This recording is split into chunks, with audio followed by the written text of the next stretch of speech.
Bienvenidos al primer episodio de Juego de Cuatro, la sección de fútbol sala del podcast deportivo El Córner del Debate. Todo el contenido lo podréis encontrar aquí en YouTube en Juego de Cuatro o bien en Spotify con el nombre del Córner del Debate.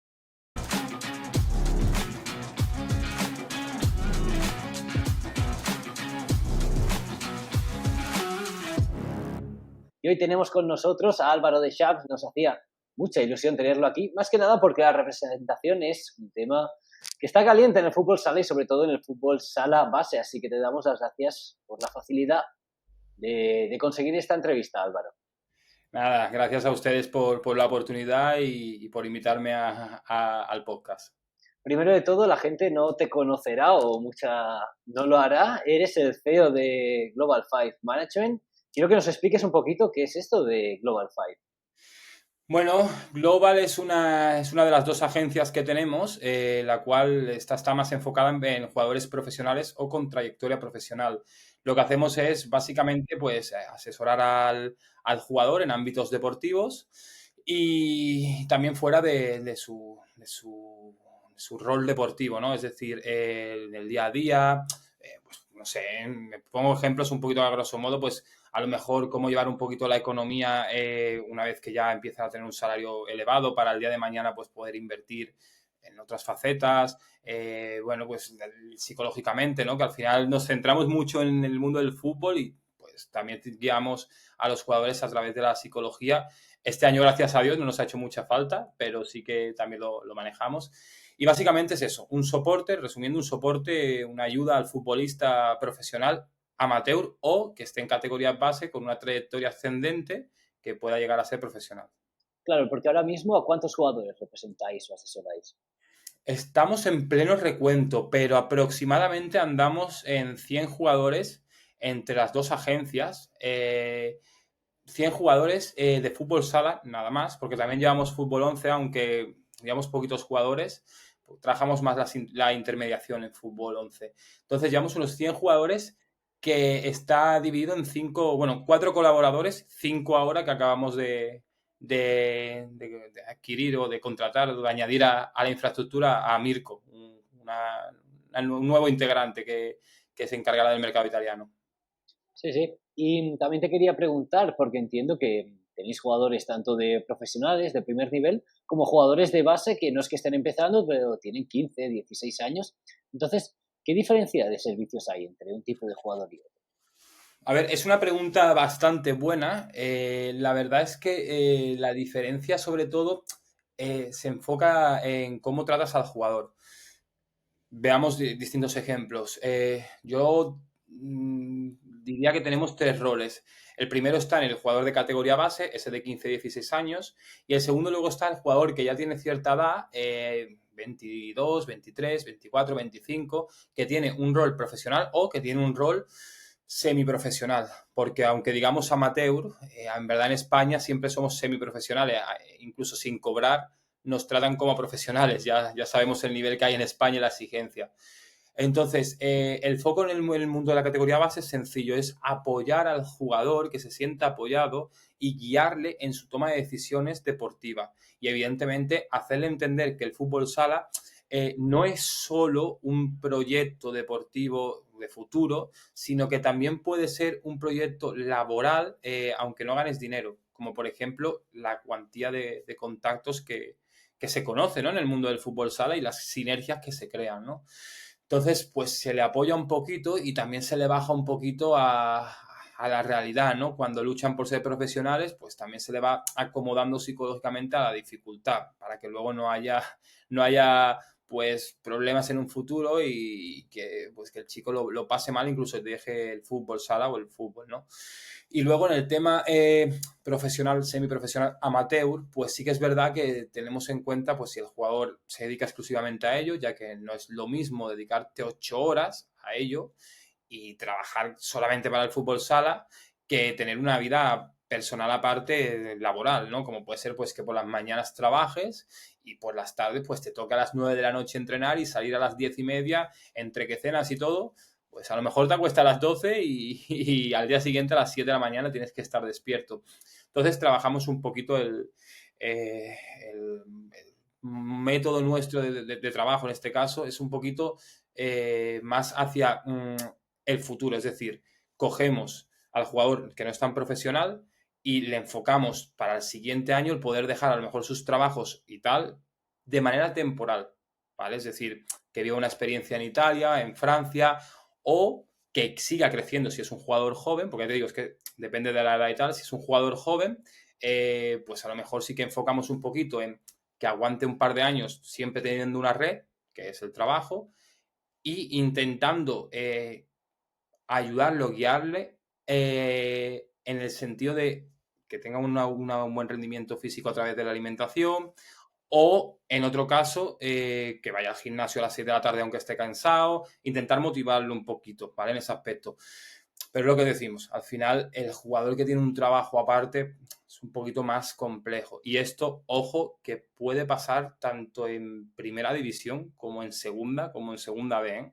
Que estamos acostumbrados a que creemos que en segunda división ya se vive del fútbol sala y os puedo asegurar que mínimo un 50% no vive exclusivamente del fútbol sala.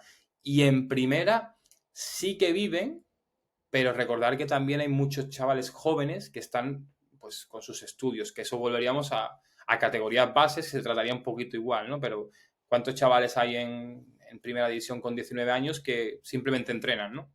Entonces, bueno, se va adaptando según la situación, más o menos, a grosso modo, como he comentado. Claro, porque hablando de jugadores base, ¿tenéis una edad mínima para seleccionarlos o simplemente no hay? A ver, la ley FIFA te dice que a los 15 años y medio es cuando tú puedes firmar al jugador. Se firma, evidentemente, al ser menor de edad, a través de los tutores legales, de los padres, o en caso de que, por desgracia, pues los padres no sean sus tutores legales, pues la persona responsable. Nosotros solemos ir por la ley civil y respetando también ciertas éticas. En fútbol 11, por ejemplo, es un poco más jungla y a lo mejor con 12 años ya hay alguien por ahí pactando a un jugador y más cuando eres un jugador sudamericano de Argentina, Brasil, pues bueno, hay ciertas trampas, ¿no? Nosotros personalmente, yo empiezo a mirarlos a partir de cadete de segundo. No quiere decir que no vea jugadores infantiles y ya los tenga puesto en órbita, pero empezamos a pactarlos a partir de los 15 años y medio, a partir de eso, de cadete de segundo aproximadamente. Final de la temporada en cadete. Claro, porque ¿qué proceso seguís para seleccionar jugadores? Entiendo que en base y en profesional pues será diferente, pero ¿qué jugador es atractivo para fichar en Global Five? Pues mira, es algo que siempre comento, ¿no? Verdaderamente la labor de representación es complicada en el sentido de que en fútbol sala no tenemos scouting, es muy raro, ¿vale? Entonces, personalmente, ¿cómo trabajo yo? Cada representante tendrá su manera de trabajar. Yo, la manera de captar jugadores es informarme a través de ciertas personas que tenemos, ya sea entrenadores, pues por ejemplo, en Madrid tenemos a Toñín, que es muy amigo mío y estuvo el año pasado en el Móstoles, este año está con la selección madrileña infantil. Toñín, por ejemplo, pues a veces le digo, oye, Toñín, ¿qué hay por allí en Madrid y tal? Oye, pues este jugador es muy interesante. Y entonces, una vez que ya te dan una información de un jugador, yo lo que hago es preguntar a más personas y si hay 3 personas que te dan la información exactamente igual y te dicen que es un jugador de calidad, y además 3 personas que sabes que entienden del fútbol sala, ahí es cuando ya te llaman la atención. Entonces tú lo vas a ver. Pero ¿qué pasa? Que esto es muy bueno cuando hablas con entrenadores, cuando hablas con gente que a lo mejor pues son jugadores o bueno, o simplemente pues que le gusta este mundo como un hobby, que entienden de fútbol sala, pero a lo mejor es un poco más como hobby, ¿no? Se suelen hablar de los jugadores vistosos, como por ejemplo Moja. Moja, el que está en Serie A, que lo tenemos nosotros. Moja es un jugador muy vistoso. De hecho, no sé cuántas miles de reproducciones tiene en TikTok. Pero claro, luego tenemos que enfocarnos en jugadores, pues, te pongo un ejemplo, un jugador de los que más me gusta que tengo en la agencia, que es Eric Mezquita. Es un jugador cierre defensivo total. Eh, con el balón en los pies es técnicamente apto, es decir, no te va a perder un balón, tiene muy, muy, muy buen pase, saca el balón jugado, pero no te va a regatear. ¿Qué pasa? Que es un jugador que está donde tiene que estar. Ese típico jugador de equipo que parece que no está, pero es que está siempre. Esto te lo ven los entrenadores, sobre todo. Entonces, este tipo de captación lo que hacemos es fijarnos en el rol del jugador y que sea el mejor o uno de los mejores en ese rol. Si es defensivo, defensivo. Si es un jugador ofensivo, ofensivo. Si es goleador, goleador. Al final, el ofensivo y el goleador es lo más fácil de captar. Al igual que a la hora de conseguirle una negociación, es lo más fácil, ¿vale? Pero nosotros intentamos captar un poco de todo y es lo que os digo, intentar buscar dentro de su rol que sea el mejor. Volviendo un poquito atrás, que hemos hablado de los jugadores de la base, te quería preguntar qué tipo de alianza une a Global Five con el jugador. Porque normalmente representantes, pues nos centramos mucho en el fútbol 11 porque es lo que conocemos y desde bien pequeño muchos ya tienen contrato. En el fútbol sala y en Global Five todo funciona igual. Claro, en Global sí que tenemos contratos, ¿vale? A ver, yo es lo que siempre digo, tenemos un contrato, yo al principio empecé como Jorge Méndez. Jorge Méndez no firma a los jugadores. Para mí es una persona que admiro porque es verdad que empezó en un mundo donde no había tanta representación, pero bueno, tenía un videoclub y a través del videoclub pues se iba a ver partidos y se consiguió hacer pues quién es hoy día, ¿no? El mejor representante o uno de los mejores representantes del mundo junto a Mino Raiola, que por desgracia ya falleció, ¿no? Entonces, yo, por ejemplo, empecé sin contratos, pero nosotros sí que hacemos contrato ya, además me lo recomendaron, porque al final, explico esto un poco para que se entienda, verdaderamente un contrato es una seguridad por nuestra parte a que el jugador no nos va a pisar. Es decir, si yo estoy negociando con un equipo, eh, este jugador, si está hablando con otro representante, también este representante se lo puede ofrecer al mismo equipo. Si tú te pones a pensar y tú ahora mismo imagínate que eres un director deportivo de un club y hay dos representantes o incluso a veces tres representantes que te ofrecen al mismo equipo, ¿tú qué pensarías como director deportivo? O sea, sería como, ¿qué pasa? Está desesperado, ¿no? O sea, ¿por dónde me llueven por todos lados? Sobre todo cuando no eres un jugador, como hemos dicho antes, vistoso. Entonces, este contrato sí que lo hacemos nosotros por exclusividad, ¿vale? Porque yo siempre digo a mis jugadores que pueden hablar con el club que quieran y que al revés, que quiero que hablen, porque pienso que es fundamental que el jugador hable con un míster o con un director deportivo y se sienta querido, se ilusione, le expliquen las cosas, ¿vale? Creo que es fundamental. Siempre digo que intenten no hablar de negocios, porque aparte de que nosotros estamos más acostumbrados, muchas veces jugadores con 20 años, pues pueden coger un poco, bueno, pues con esa inocencia, ¿no? Que se tiene a esa edad, al fin y al cabo, ¿no? No es porque sean menos o más, es que al final, pues ya uno tiene una experiencia y, por ejemplo, yo sé que a lo mejor a ti te ofrecen 300, pero yo puedo sacarte 1000. Es un ejemplo muy bestia, ¿no? Pero es un poco para que se entienda. Entonces, es lo único que yo pido que nos dejen hablar, pero siempre dejamos libertad pese a tener el contrato. Al final es un poco de protección, ¿vale? Que yo no trabaje en balde, que yo si hago una negociación o trabajo a un jugador, que este jugador no se vaya con otro representante y después de haber negociado con tres, coja a un representante que le ha dicho 100 euros más y se vaya con el otro representante por 100 euros más y yo pues todo el trabajo que he hecho durante X meses pues se pierda. Y aparte porque al final nosotros invertimos mucho dinero en diseño gráfico, nuestros abogados hacen contratos privados que son totalmente denunciables según el país donde estés. Es decir, si estás en Italia, te hacen un contrato para Italia. Si estás en Francia, un contrato para Francia. Si estás en España, un contrato para España. Tenemos un administrador y una community que trabajan con ellos, pero es que le llevan las estadísticas, le preguntan por los goles, le hacen carteles. Entonces, claro, este trabajo tenemos que tenerlo un poquito bien atado con el jugador, ¿vale? Al final, si el jugador no está contento, si se llega a una charla y tal, pues bueno, rompemos el contrato y ya está, ¿no? Al final no queremos que no esté nadie aquí a gusto, pero bueno, bajo una charla y tal, todo el mundo hablando se entiende. Entonces tampoco nos obligamos. Y algo interesante que también te quiero comentar, los contratos por la ley FIFA son 2 años máximo, ¿vale? No prorrogable automáticamente. Es decir, que para renovarse tienen que estar de acuerdo las dos partes. Comento esto porque hay mucha gente que lo hace mal y, bueno, a veces los engañan un poquito. Ya te digo, la ley civil es distinta. Nosotros seguimos la ética de la ley FIFA, pero bueno, lo hacemos por lo civil.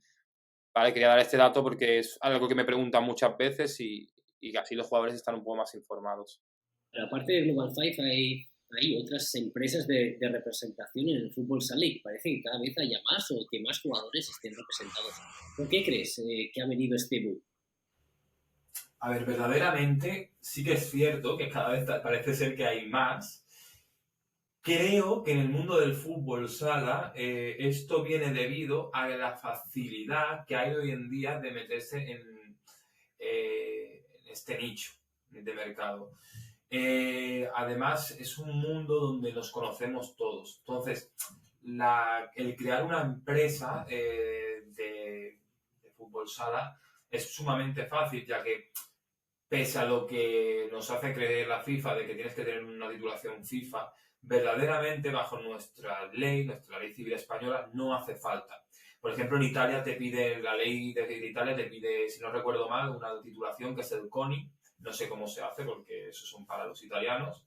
Pero bueno, te piden algo. En España, por ejemplo, no. Puedes ser manager de una cantante si quieres, simplemente pues poniéndole como autónomo y en el epígrafe. Y creo que al final es un nicho que está en crecimiento, ya que los países Italia, Francia, Rumanía, Polonia están importando, bueno, estamos exportando muchos jugadores fuera de España. Entonces la gente lo ve como una oportunidad y crea su agencia. También creo que es muy bueno, porque a la vez estamos creando una competitividad dentro de los mismos agentes que hace que cada día los tengamos que superar y eso para el jugador es muy bueno también. Claro, mira, te voy a ser sincero porque esta entrevista me produjo la idea de hacerla porque hablé con un entrenador base y un poco se cuestionaba realmente qué hace la representación en gente tan joven con 15, 16 años. Entonces, ¿tú entiendes que algunos representantes de clubes, porque hablamos presidentes, coordinadores, incluso entrenadores de base, se puedan molestar porque sus jugadores tengan representantes? Es una pregunta muy buena y que nos suele pasar. A ver, en el sentido, dándole un sentido a la opinión del entrenador o del directivo que pertoque, sí que es cierto que yo pueda entender que se moleste, ya que debido a, bueno, al pensamiento del entrenador, cuando un jugador es tan joven, sí que es verdad que un representante poco puede hacer. Al final, cuando es tan joven, tú puedes ayudarle en un futuro, es decir, presentándoselo a otros entrenadores, pero si el jugador destaca, por norma general, va a venir el club a buscarlo. Pero es que aquí estamos viendo el presente, pero no vemos el futuro.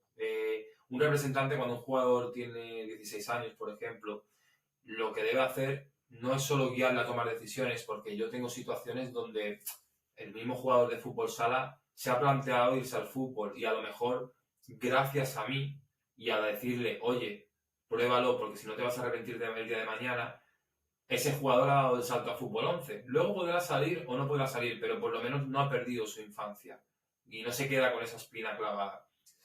Entonces, aquí yo entiendo que un entrenador de un jugador muy bueno, un cadete que pasa a juvenil, que de repente se va a fútbol 11 porque el representante le ha aconsejado que lo pruebe, le pueda molestar. Pero bueno, aquí ya también vamos un poco con el egoísmo que nos representa a los seres humanos, ¿no? Verdaderamente no está de más. Si el representante es bueno, es una persona empática y tal, es una ayuda. Eh, a mí me ha pasado muchas veces de que me han preguntado por ciertos jugadores, equipos de primera división, y les he hablado de ciertos jugadores, ese año no los han firmado, los han seguido, y al siguiente año pues sí que lo han tenido en cuenta porque han estado viéndolo durante una temporada. Esto nunca lo vamos a saber, pero incluso la misma agencia me ha pasado que hemos subido fotos de gente, pues de jugadores jóvenes, entre 16 y 17 años, y a través de la agencia, del marketing que hemos hecho, lo han conocido. Entonces, verdaderamente no influye a un club. Lo único que puede influir es pues, que el representante trata de buscarle lo mejor al jugador y, claro, se lo quites. Es un problema. Pero bueno, esto al final funciona así, ¿no? Si el jugador es bueno y en vez de estar en un club que a lo mejor su senior está en segunda vez, puede estar en un club que su senior está en segunda o en primera división, pues es un rollo para los clubes más humildes, pero el fútbol ha funcionado siempre así y va a funcionar siempre igual. Claro, yo entiendo que para responsables de club, como el caso que estábamos hablando antes de esta entrevista, pues pueda ser perjudicial, ¿no? Incluso les pueda molestar, ¿no? Pero claro, para el futuro del jugador, al final, una oportunidad grande es una oportunidad grande, sí. Sí, además yo personalmente me considero un representante que no solo mira por los valores del jugador, sino por los valores del club, porque al final el club es el que nos da de comer también a los representantes de los jugadores. Entonces, verdaderamente no tengo un club con el que me lleve mal, a no ser que haya sido una situación de un impago a un jugador que ha sido muy puntual. Te puedo decir que a día de hoy me acuerdo de uno solamente, o de un impago de la comisión de la agencia, que te puedo decir que ha sido otro más. Siempre nos llevamos bien porque creo que yo me posiciono de parte del club siempre y cuando el club, pues, de verdad lleva una razón.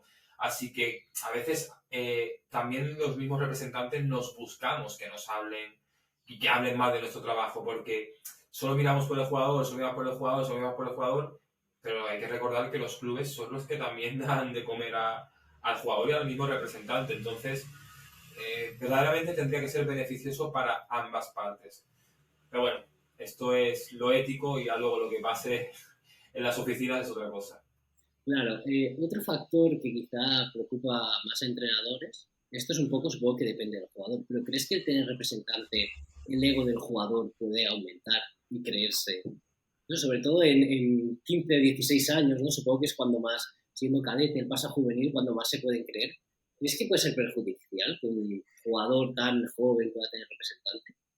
Lo hablo mucho. Me hace gracia porque estás haciendo ciertas preguntas que cuando yo me reúno con los padres y con el jugador son temas que saco. O sea, precisamente saco el tema del ego. Bueno, es que si esto cuando lo escuchen varios de mis jugadores, van a recordar esa conversación que he tenido con ellos. Y es una de las cosas que nosotros, desde Global 5, y yo personalmente, recalco mucho. Es decir, es lo que hablo del ego y hablo de que tener representante no significa nada. Es decir, no eres mejor jugador por tener representante, no eres más valioso que una persona que no tenga representante, no eres nadie por ser representante. Un representante al final toma la importancia, pues como puede tomar una importancia un psicólogo deportivo. ¿Me entiendes? Es un extra. Incluso un psicólogo es mucho más importante que un representante porque un psicólogo es el que te da esa salud mental, ese plus, ¿no? Que no puede darte otra persona, ¿no? Pero al final es algo que suma, pero suma si tú sabes usarlo bien y si tú mantienes los pies en el suelo, ¿no? Es un problema, sí. Es un problema. A día de hoy yo creo que mis jugadores, ninguno tiene ese ego de los que trato, sobre todo en edad de 16, 17 años, pero también creo que es un muy buen trabajo de la familia, que es un trabajo que cuando se habla al principio con los padres y con ellos, también los mismos padres son los que a lo largo de la carrera también les hace bajar un poquito al suelo, ¿no? Pero sí, es una pregunta muy buena, creo que puede afectar siempre y cuando no se dejen las cosas claras. Y yo lo primero que digo es que, oye, por tener representante, ni te va a venir Nike a patrocinar, ni Homa, ni nada de eso. Que hay que mantenerse en el suelo y más en el fútbol sala, que sabemos que, bueno, que al final el salario es muy bajito y no es como el fútbol. Y a nivel general, ya pasando al tema de representación y todo el fútbol sala, ¿crees que el fútbol sala ya está mirando para una representación casi total, como sería en el fútbol 11? Bueno, es que verdaderamente nunca nos vamos a poder comparar con el fútbol 11 en ese aspecto. Es algo que es complejo y el fútbol 11 mueve muchísimo más dinero, por tanto hay mucho más representantes de lo que nos creemos, porque siempre hablamos del difunto Mio Raiola o de Jorge Méndez, pero yo que me dedico al fútbol 11 te puedo decir que eso yo lo llamo la jungla, porque ahí hay un representante de un sitio, un representante de otro, y luego están los intermediarios, que son los que conectan representantes entre sí, luego están los que te presentan a ese directivo o a ese presidente que te va a fichar a ese jugador que también te pide una comisión. y al final en segunda división B, en la que sería la primera red en fútbol 11, todos tienen representantes porque se mueve más dinero. Aquí ya sabes que, bueno, pues incluso hay jugadores en segunda división que no superan los 400 euros mensuales. No siempre van a tener representante, por ejemplo. No hay una representación tan globalizada. Claro, supongo que es muy diferente, como has dicho, la representación, pero supongo que hay que comenzar a normalizarla y también en jugadores base, ¿no? Porque creo que siempre ha habido en estos últimos años la representación en jugadores, como has dicho, de segunda B, segundas, primeras, pero no en base, y cada vez más supongo que en estos últimos 5 años, por decirte un rango de tiempo, ha aumentado mucho y supongo que hay que empezar a normalizarlo. Sí, yo creo que sí. Además, verdaderamente no solo hace falta normalizarlo, sino también quizás a lo mejor regularlo un poco a nivel civil. Porque, es como te he dicho antes, en España no está regulado como tal. Tú puedes hacerte autónomo y venga, vamos. Y verdaderamente creo que tratamos temas muy delicados. O sea, al final estás jugando con la carrera de un chaval que, ojo, recordemos que es la ilusión de su vida. Yo personalmente he tenido un pequeño trauma en el pasado con estos aspectos, con 13 años, tuve un pequeño problema, bueno, 12 años de portero. Por eso también soy muy sensible a estos temas y a veces tratamos a los jugadores como si fuera, bueno, yo no estoy generalizando, pero yo, por ejemplo, no lo hago, pero los tratamos como si fuera, bueno, pues un profesional, ¿no? Con 15, 16, 17 años. Verdaderamente, ese jugador quiere llegar a ser profesional y muchas veces no son suficientemente maduros y luchan demasiado por su sueño y el representante a veces no está a la altura. Entonces, creo que habría que regularizar con ciertos exámenes cómo poder tratar a un chaval tan joven, esa etapa de la vida tan difícil que es de los 15, 16 hasta los 19. No sé, creo que eso por ese lado tendremos que mirarlo, pero bueno, creo que eso pasará aquí 20 años, como hacemos las cosas aquí también en España. Sí, sí. Muy bien, pues ahora ya por último, que te quería preguntar, ¿cuáles son los planes de futuro de Global Five? Bueno, pues los planes de futuro es mejorar la agencia día a día. De hecho, pues de cara al futuro queremos implementar a través de administración un control sobre los estudios de los jugadores, los estudios académicos. Queremos implementar pues ciertos detalles novedosos que no tienen otras agencias, convertirnos en una agencia diferencial, ¿no? Si queremos seguir creciendo, en estos últimos años pues hemos tenido jugadores en primera división. Hemos tenido juveniles que han debutado en primera división. Actualmente pues tenemos jugadores que han jugado a la española, por ejemplo. Y ahora nos estamos expandiendo un poquito más a través de nuestro agente Mirko, que lo hemos presentado hace apenas 2 días. Bueno, pues queremos meternos un poquito más en Italia, en lo que son los jugadores locales, ya que exportamos mucho extranjero, pero ya queremos empezar a trabajar con jugadores italianos, que creemos que también hay potencial allí, ¿no? Es un poco lo que tenemos mirado a largo plazo, de marcar un poco la diferencia y tener mejores servicios. Pero bueno, al final también estamos muy limitados, ¿no? A la hora de poder dar esos servicios porque, vuelvo a lo mismo, el fútbol sala, la comisión es la que es, no podemos multiplicarla. Si un jugador cobra poco, no puedes llevar una comisión millonaria como en fútbol 11. Por ende, tus servicios pues van a ser los que son, ¿sabes? Demasiado que creo que en las redes sociales intentamos darle a los jugadores el mejor servicio, incluso haciéndoles diseños gráficos. Pero bueno, es lo que te digo, tenemos los recursos limitados. Perfecto, Álvaro, pues muchas gracias, primero por tu predisposición y segundo por tu sinceridad, ¿no? Y creo que has explicado muy bien todos estos temas que son complejos, así que muchas gracias por estar aquí con nosotros. Muchas gracias a ti por invitarme. Cualquier cosa ya sabéis, aquí me tenéis.